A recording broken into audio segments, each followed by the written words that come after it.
Hey, what's happening, everybody? It's Andres from the Newsreel here, and I decided to wrap this video up.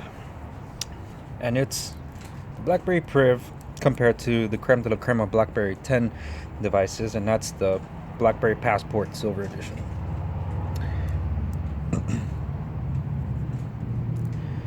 So, it's pointless to go through the hardware. They couldn't be more different.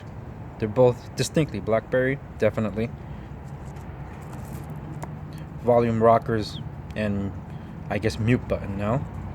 In this case, the power button's on this side, whereas power button on the BlackBerry Priv is at the top.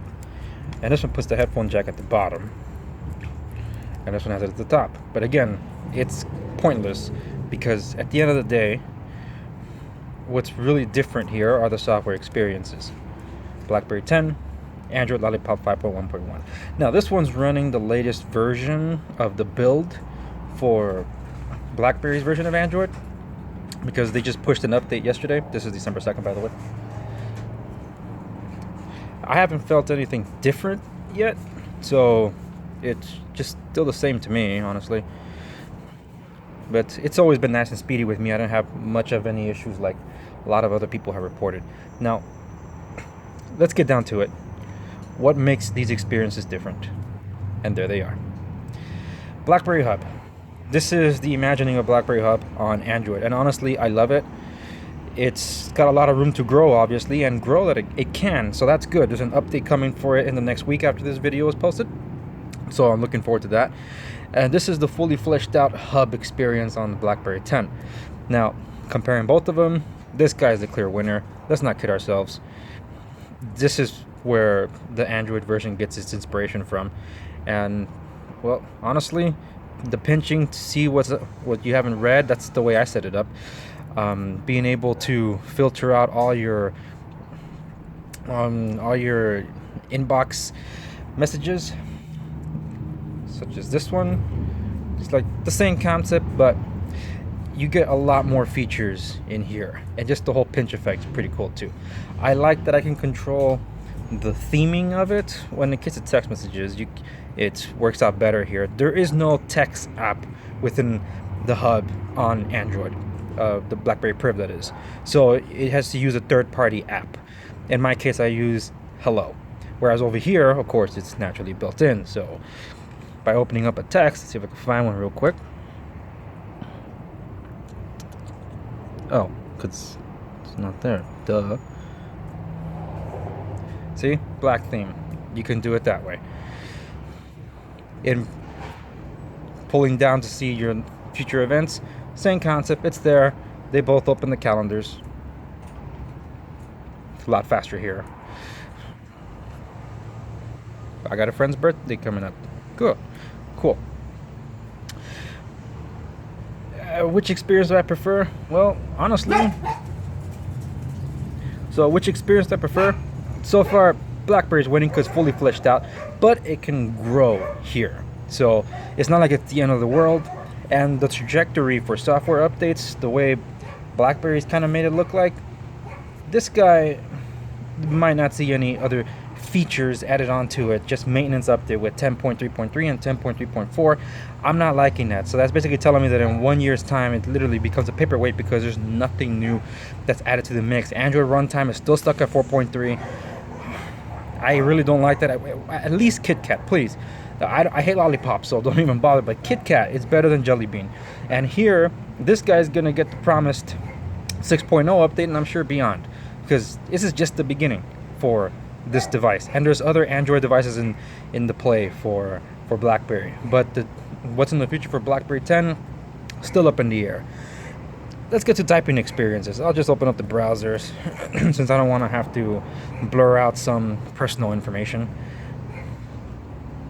I'm not even going to bother with the physical keyboard here. Oh, who am I kidding? Let's do it. I don't think I could use the prediction engine on browsers, but just the mere fact that I can do something like scrolling on these guys by using the trackpads, that's pretty cool. In the case of here, like if I don't touch it, I just touch the the address bar on this guy. So if I touch the address bars on these guys, then I can effectively erase this way. Come on. There we go. Boom. I like that swiping down brings up... Come on. Brings up extra feature sets. I got so used to the Passport keyboard that I have struggled to learn what I was so used to for so many years through the Bold, the Classics, keyboards, and here. I have not been able to do that. It's considerably more cramped in terms of space. Man, way to go, Work Wide. It's convinced me. But let's just look at the space I'm talking about. That is how much keyboard space you're losing. Let's truly look at it, because the keyboard is even narrower than that. So yeah, the Passport hands down wins in the physical keyboard battle. I don't have much high hopes for this one. Honestly, I don't even bother using the physical keyboard. That doesn't mean it won't work for you. It's just that I'm someone with bigger hands, so that does not work out so much for me. In terms of browsing experience, look, those on Android, they already know how Google Chrome works. That's how same experience all across the board with all my Android devices. Same experience all across my Android devices. And excuse me, I am filming outside and I have my dogs running around doing their thing, especially the annoying one. Roxy! Shh! Back to business. Whereas the browser here, look, something as little as a reader mode. Why is that so hard on Chrome? I don't understand. I love having reader mode. So, and the keyboard shortcuts when you're navigating through the browser, it's all there. This is a tragic story occurring in lifetime. Not too far from where I am. It's just,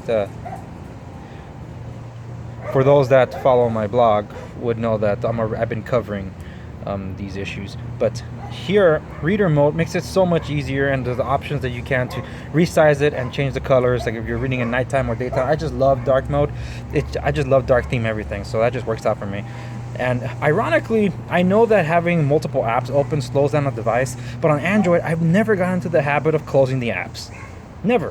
Whereas in BlackBerry 10, I can close them, I guess because the expediency in which I could reopen them negates the whole reason to have them all as active frames here. It's just so much easier for me, with the exception of the Android apps that are here. There are Android apps, but for some reason, after I updated Google Maps to one of the latest builds, I can't get the local services to work, location services to work. So I just about given up on trying to figure that out, unfortunately, and that's really bogged it down for me because I really depend on Google Maps. And for those that know, I'm running Google Services, a patched version of it here, so I can get most of my Android app experience here. Of course, it's not perfect, and that's why this guy comes into play, because I do need it. I do use Android Pay, I use Google Wallet, I use Google Voice. That's all here.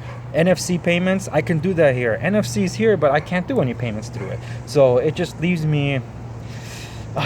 this guy is so much better at productivity, but lately it's because of the software necessities that I have, it's been struggling to keep up for me. But where it still wins is the battery. Almost the same size. This guy lasts 2.5, 3 times longer than that guy. Hopefully Marshmallow with those features is going to improve on that one. I love the features of the software in which I can unlock this guy from the top or double tap on this guy and it unlocks. I just really enjoy those quick features because they're lying flat on the surface. I can do that. I don't have to put on a fingerprint scanner. They both don't have one and such. But anyway, so software experience, we're really looking at BlackBerry 10 versus Android imagined as BlackBerry. So I do like the productivity tab. It does get a lot of things done for me. It really helps, like when you're within an app, peak flow, you guys all know about that. You're on BlackBerry 10 and you can look at your stuff and it's all there. That's as close as peak flow is ever going to get on Android, unless BlackBerry does a forking of Android like Amazon does, but I don't recommend they do that. So I'm not going to go through every individual app. I just went through the main gist of things and the ultimate differences that these two have. Remember, this is still Android on a BlackBerry. This is BlackBerry 10. Probably the most fully realized software version we'll ever get, with the features set that it includes, and no more will be included. The problem is that this guy feels considerably more premium than that guy. The heft does not go against the device. It just feels like a brick, and I love that because, well, first off, it's made of steel. It just feels great. This guy, I don't even want to bang it because I'm on a granite countertop, and I'm afraid I'm going to break this plastic. It only got this little metal band running around the screen here as a lip. That's about as much metal you'll ever feel on the Priv for now. But it's solidly built. It's excellent hardware quality. I love what they did with the launcher. The idea of trying to get the peak flow stuff going on with the swipe ups. I don't know how they're going to translate this to Marshmallow, because in Marshmallow we don't do the swipe up with Google Now anymore, which I like actually, because I got tired of accidentally launching it on my HTC One when I just literally meant to unlock my phone by swiping up, because you can do that on the HTC One M8 and M9. They're both rocking the same camera in the front. I feel that this camera is the front-facing camera on this one is way better than the front-facing camera there. Maybe it's just me. Maybe it's because I'm comparing it to an 18-megapixel rear shooter that's really good on this one, and a 13-megapixel shooter on this one that I like. They're both optically image stabilized, and they're both good for what they are, and I like them. There's nothing against these cameras that I got. They're the best camera on a BlackBerry 10 device ever, and the best camera BlackBerry's ever produced, hands down. But not the front-facing cameras. That's there's always the caveat. So, how I term these experiences overall, honestly, using the Priv for over a week as my daily driver, as soon as I tried jumping back on my Passport, this is why I couldn't handle my Passport anymore. Fits comfortably in the hand. I can type with one hand. I can reach everything without having to worry about it. But on my Passport, the width goes against it. This is a two-handed device. So when I try doing the same thing, which I have big fingers, big hands that is. So yes, I can do this. It's just a stretch, if you see. So it's definitely built for being two-handed. You can't do it one-handed, kind of like the way the Z10 and the Q10 have prided themselves to be able to do. But this one I feel much prouder to hold, and it gets the attention everywhere I go. It's an attention grabber. And between these two, productivity experience wins hands down. Not specifically speaking about the app gap, because there isn't much of an app gap since I got the patched Android services on this guy, but the the complete access to everything Google on this one, that's where it wins. It wins by far. But it's still not worth $700. So that's all I wanted to cover for now. There's nothing more I wanted to speak about these devices. The hardware speak for themselves. Some of the people are doing videos of the verses, and for those that own BlackBerries, you guys already know this, so why am I going to reiterate here? The only thing I will add is this: the call quality on both of them on T-Mobile is pretty good. I can do Wi-Fi calling on both, but this guy has the better sound experience, whereas this front-facing speaker is a bit deceiving with his big grill because it's not as big a sound as I had hoped for. This guy wins it out. I don't like that the camera's completely bare bones here, the app that is, but again, software updates will enhance the experience. I like that I can type 3 languages simultaneously on this. I do at least 2, English, Spanish, and sometimes some Francais, where this guy, I have to manually switch from... The dogs are barking again. Please, hey, please, I'm doing a video here. Thank you. So on this one, I have to manually switch whenever I am... Didn't I just say be quiet? I have to manually switch from English to Spanish. It's like, are you kidding me? I don't like that. And that makes it really difficult when I'm typing out messages to my clients and my employees and such. Because in this one, I just do it. I don't have to think about it, and it auto spells correctly. That guy, I keep forgetting when I'm on one keyboard and when I'm on the other. That's been a very inconvenient thing. BlackBerry Passport does win that by a mile, but as you can tell, they're both imperfect devices. But there's promise for him, and I'm sure that one will get better over time. And who knows, Priv 2 will probably iron out every single complaint that we have right now. But this is a great first impression, and this is a great last hurrah for BlackBerry 10 if it ever is. But but I would have loved to see this running BlackBerry 10, which would have been fantastic. And I would love for this guy to be able to run the Android software that this guy's running. Remember that Brazil video? For those of you that saw it, this guy was running Android. No one wanted to believe it because, oh, you could fake it. It wasn't fake. It was really Android. So if it can do it, why doesn't BlackBerry allow us to do it? Is this really going to be a $550 paperweight? Really? Is that what it's going to be? And this guy's going to be an overpriced $700 phone? I've gotten kind of tired of being an early adopter and spending money on devices that fail to deliver the experience and the promises that were told to us initially. BlackBerry Playbook, anybody? Yeah, I was on that bandwagon since the beginning. They disappointed me, and I never got BlackBerry 10 on there. This guy, I want to love even more. I really enjoy it. Don't get me wrong, I really enjoy it. But I'm sticking with my Samsung Galaxy Note 5. Reasons, some other time. And this guy, I just adore this device.